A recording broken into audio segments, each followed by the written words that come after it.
नमस्कार मंडळी, चला बघूयात आजची आपली रोजची 6 नंबरची थाळी, ज्यामध्ये शेवग्याची डाळ आहे, शेपूची भाजी आणि गवारीची भाजी आहे। तर सगळ्यात आधी आपण शेवग्याची डाळ बनवून घेऊयात। याकरिता पातेल्यामध्ये 1 वाटी मसूर डाळ स्वच्छ धुवून घेतलेली आहे। तुम्ही तुमच्या आवडीनुसार डाळ घेऊ शकता। 1 वाटी डाळीसाठी 3 वाटी पाणी टाकून घ्यायचे आहे आणि यामध्ये मी 2 शेवग्याच्या शेंगा सोलून धुवून टाकलेल्या आहेत। 1 चमचा हळद, 1 चमचा मीठ टाकून घ्यायचा आणि 2 टोमॅटो अगदी बारीक चिरून टाकायचे आहेत। मोठे टोमॅटो इथे वापरायचे आहेत। त्यानंतर 2 बारीक चिरलेले कांदे देखील यामध्ये टाकून घ्यायचे आहेत।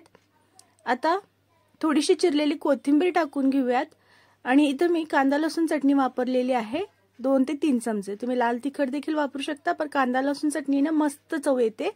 थोडंसं तेल टाकून घेऊयात आणि झाकून आता उकळी काढून घेऊयात। तर इथे बघू शकता उकळी आल्यानंतर वरती फेस आलेला आहे।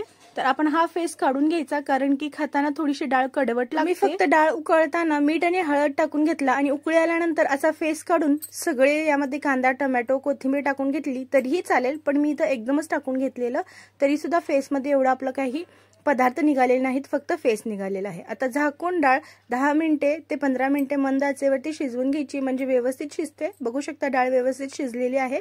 आता तडका देऊन घेऊयात। तडका पॅन मध्ये तेल घ्यायचं आहे, त्यामध्ये मोहरी, जिरे, लसणाच्या 10 ते 12 पाकळ्या ठेचून टाकायच्या आहेत आणि अर्धा चमचा हिंग टाकून घ्यायचा आणि थोडीशी कढीपत्त्याची पाने टाकून छान असा तडका म्हणजे फोडणी तडतडून घ्यायची आणि ही फोडणी डाळीवरती टाकून घ्यायची। मस्त गरमागरम फोडणी या डाळीवरती बसलेली आहे। छान अशी डाळ एकदा उकळी देऊन घ्यायची।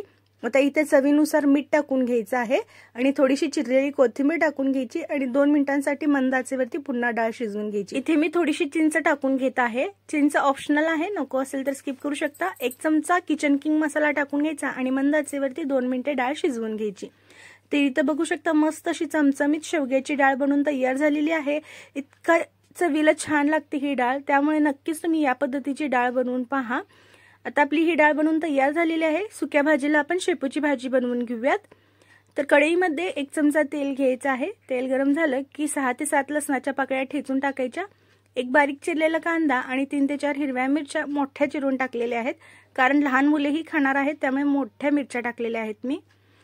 त्यानंतर यामध्ये 1 बारीक चिरलेला टोमॅटो टाकून घ्यायचा आणि परतवून घ्यायचा। टोमॅटो थोडासा परतला की 1 वाटी 10 मिनिटे भिजत ठेवलेली मसूरची डाळ होती ती टाकून घ्यायची आणि डाळ परतून घेतलं की थोडासा पाण्याचा शिंतोडा द्यायचा आणि 2 ते 3 मिनिटांसाठी डाळ शिजवून घ्यायची आहे। 2 ते 3 मिनिटांनंतर बघू शकता डाळ व्यवस्थित शिजलेली आहे। आता यामध्ये स्वच्छ धुवून घेतलेली चिरून घेतलेली शेपूची भाजी टाकलेली आहे। चवीनुसार मीठ टाकून घ्यायचं आणि मध्यम आचेवरती भाजी परतवून घ्यायची आहे। 5 मिनिटे मध्यम आचेवरती असंच आपल्याला मिक्स करत भाजी शिजवून घ्यायची आहे। झाकण वगैरे ठेवायचं नाही, तर इथं आपली मस्त चमचमीत शेपूची भाजी बनवून तयार झालेली आहे। आता गवारीची भाजी बनवून घेऊयात।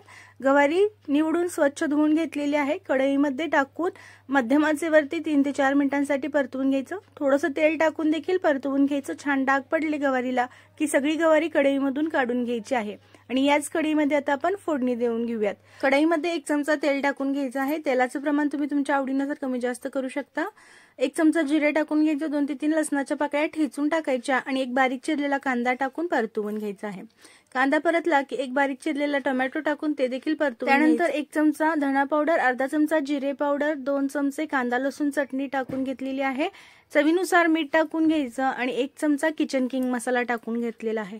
छान मसाला परतल्यानंतर भाजलेली गवारी टाकून घ्यायची आणि मंद आचेवरती ही सुद्धा 3 ते 4 मिनिटे परतवून घ्यायची आणि झाकून मंद आचेवरती 2 ते 3 मिनिटांसाठी शिजवायची।